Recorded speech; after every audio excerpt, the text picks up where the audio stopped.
what has happened in the Black community is we have adopted the hip hop culture, right? We've adopted where we feel as though, sagging of the pants and, going outside with with our undershirts on, and women out here wearing caps on their head in the grocery store or anywhere in the mall, wearing slides and just not even looking, becoming, or looking as if, you worthy of being, treated with respect. We roll out of the bed looking like, we're homeless and, we have no presentation whatsoever. And then we deem respect.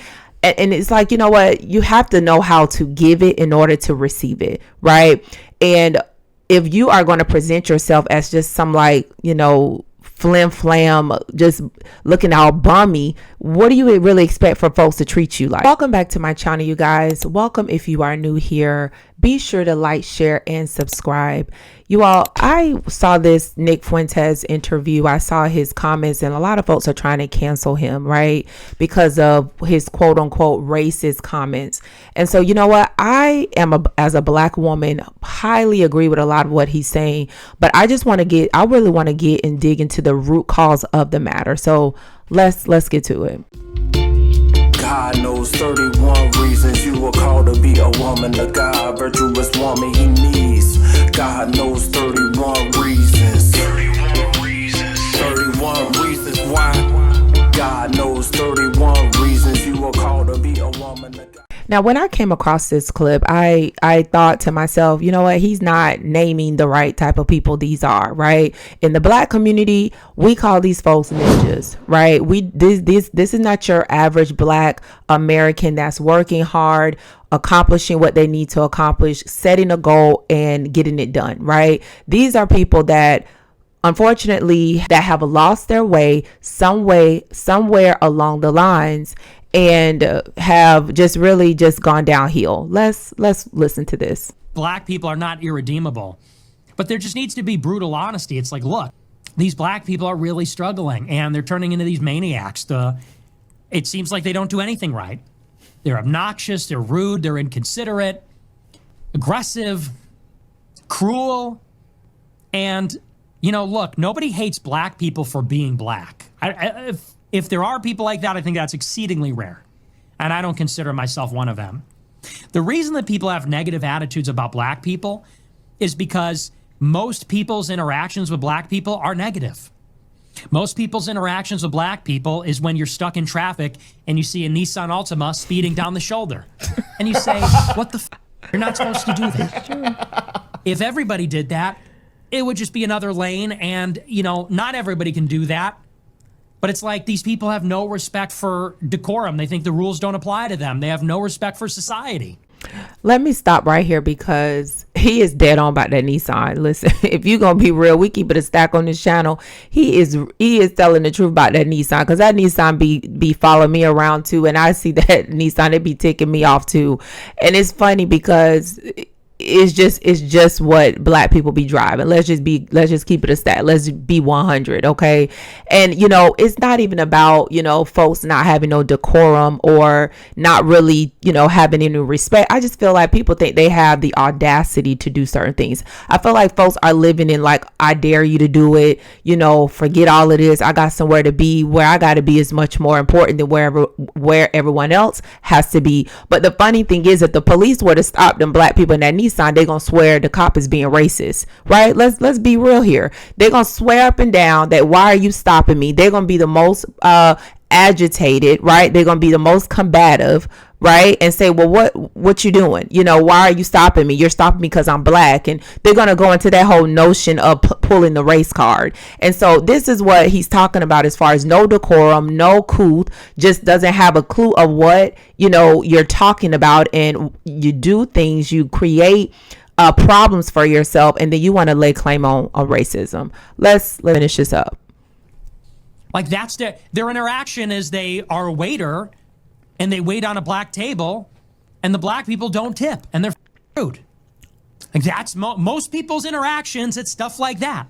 They go to the DMV and they see a Black person behind the counter and they say, oh, here we go. And the person's rude.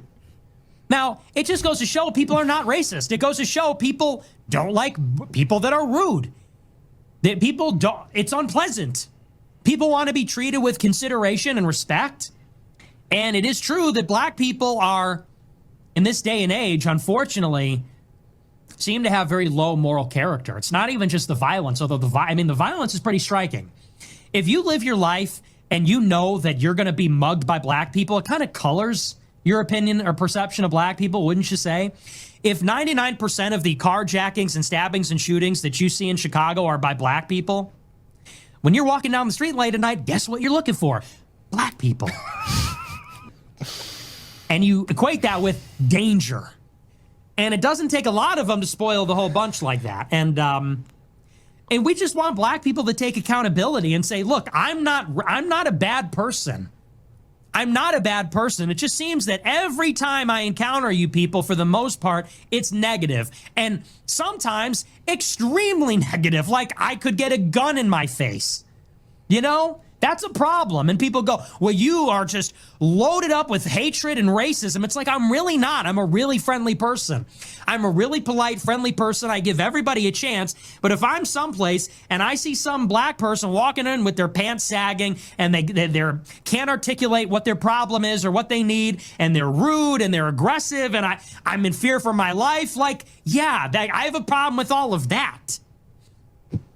And people go, and these black people go, well, you're racist, you're racist. It's like, no, I just hate inconsiderate behavior. If black people were super well behaved, we would be racist in the other direction. We'd say, black people, oh, yes, dude, yes. My day is about to turn around for the better. What can I help you with, sir? Please, come right on in. Listen, I completely agree with practically all of this. You know, when he's talking about seeing someone at the counter, I'm not going to lie. When I go into certain places, certain businesses, and it's not necessarily professional, and I see a black person, I'm almost like, oh, what this encounter gonna be like? I'm not gonna lie. It's like that. So he's not lying about how folks are more concerned about negative encounters with a lot of ninjas, right? Where you just having a bad day and you've made up your mind that you want to make everybody else's life miserable, right? So, you know, that is on point for me. You know, when he talks about how black people seem to have very low moral character and they can't seem to, you know, get themselves together and just be honest about the culture that they are growing up in and that they've adopted, you know, and now they've adopted it as their own personality and as their own characteristics, you know, is dead on, right? Because of what has happened in the black community is we have adopted the hip hop culture, right? We've adopted where we feel as though, you know, sagging of the pants and, you know, going outside with with our undershirts on, and women out here wearing caps on their head in the grocery store or anywhere in the mall, wearing slides and just not even looking becoming or looking as if, you know, you worthy of being, you know, treated with respect. We roll out of the bed looking like, you know, we're homeless and, you know, we have no presentation whatsoever. And then we deem respect. And it's like, you know what, you have to know how to give it in order to receive it. Right. And if you are going to present yourself as just some, like, you know, flim flam, just looking all bummy, what do you really expect for folks to treat you like? Do you really expect for them to try to treat you with the utmost respect? If someone was to walk into a room and they have on just some jeans and a t-shirt, and then this other person walks into a room and they have on a full suit, right? Which one are you really going to kind of sit up straight for? Which one of them are you going to really start, you know, really trying to treat with decency and respect? And it's like, you know, for us in the black community, it's unfortunate that, you know, dressing downward, acting downward, not being able to articulate yourself, being able to, you know, talk in slang, all of that is accepted and it's like cool, right? So if you like talk proper, then there's a problem with you, or you've been hanging around white people too long, or, you know, you have some type of, oh, you know, you're sedity, or, you know, we don't like you because you don't sound like us. It's unfortunate, but that's the culture in the black community. And so when somebody outside of the black community, somebody of another race says and highlights these things, then everybody's offended. Then everything is racism, right? It's like, get your life together. You present yourself better so folks can treat and think of you better, right? And it's unfortunate because we pretty much shoot our own selves in the foot, and we just declare that, you know, we're victims and that you just need to come down to my level and you just need to respect me regardless. But it don't work like that in society. You're not going anywhere on another level, or you're not climbing any ladders that's going to lead to great and high potential looking and acting like you don't care about your own self. Let me pause for a second and share with you about my new book called Fall of Woman, Becoming the Woman God Has Called and Not What the World Expected. This is my memoir, and as well as a spiritual guide for each and every woman that is ready to shed the world's expectations of her and just get rid of the peer pressures of our society. Let me just share with you briefly about some of the chapters in this book that will encourage as well as inspire each and every woman that has a desire to live right, live holy, and be all that God has called her to be. Chapter 1 is titled Stripped for Glory, Built for Battle, Dying to Become, The Increased Anointing, The Wilderness is a Weapon, Healing from the Mask, The Quiet Becoming, and the Ripple Effect.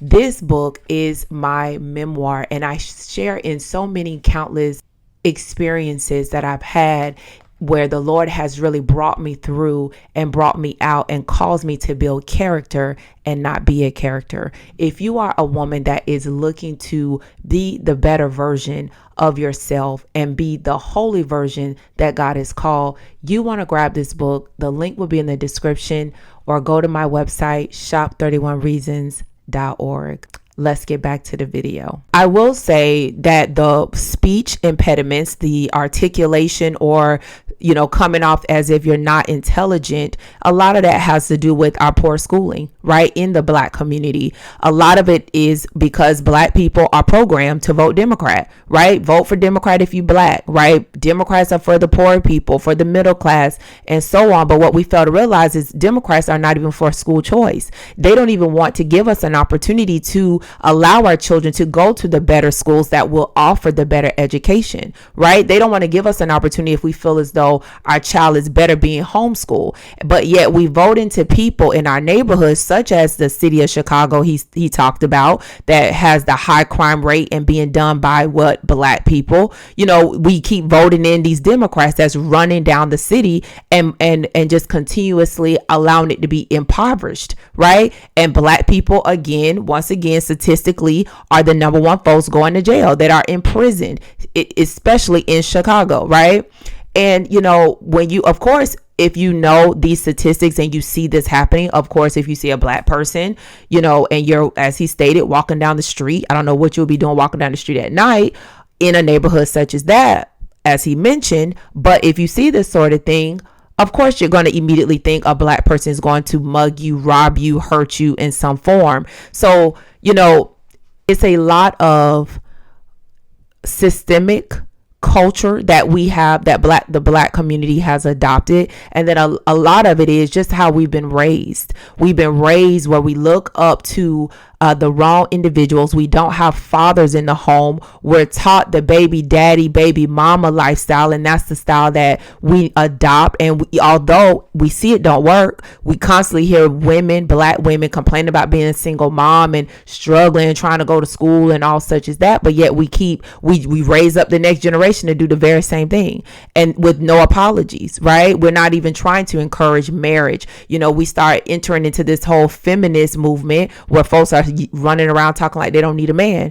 And so, you know, it's a lot that can be said about this particular topic, and Nick is not wrong by no means, but there is some cultural systemic areas that is promoting this primarily in the Black community. And if you were to put any race in this for generations, as the Black community has been, it will be applied to them just the same. And so I just really wanted to just, you know, share in highlighting some of the very unfortunate situations that do occur in the Black community, such as he said about the sagging of the pants. Again, that's a cultural thing. That's hip hop. You know, Black people adopt that kind of nonsense, and we think that is cool. Again, you know, someone mentioned that that's technically what the people in prison would men in prison would communicate to the other man when he wanted to let him know without words, hey, I'm free to bend over, if you know what I mean.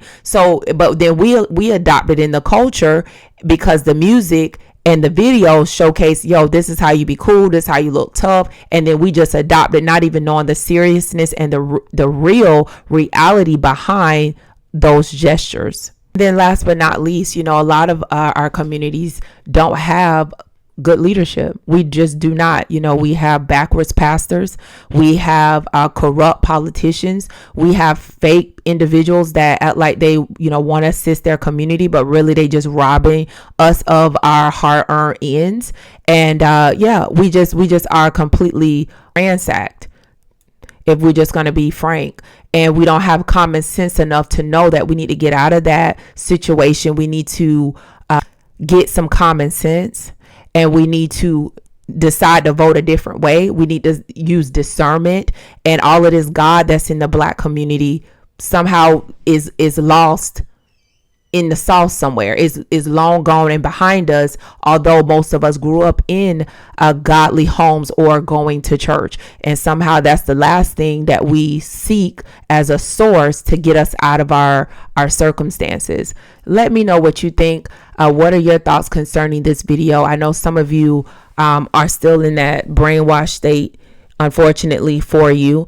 And some of us are, have outgrown, and we've realized and we've taken note, and we've encountered some other individuals and had further conversations that will now allow us to flourish and see things from different perspectives. But this is not a white black thing. This is truly about character. It really is. It's about encountering people that are just plain old disrespectful and rude. And I mean, I have neighbors like that. I've encountered people like that. And again, I'm Black. So it's like, this is not a race thing. This is truly about people just not caring about the next person, and then just basically being flat out ridiculous because they can, and then they think they can play victim if you call them out on it. So you all let me know what your thoughts are in the comments. Be sure to like, share, and subscribe, and I'll see you all on the next one. God knows 31 reasons you were called to be a woman of God, virtuous woman he needs. God knows 31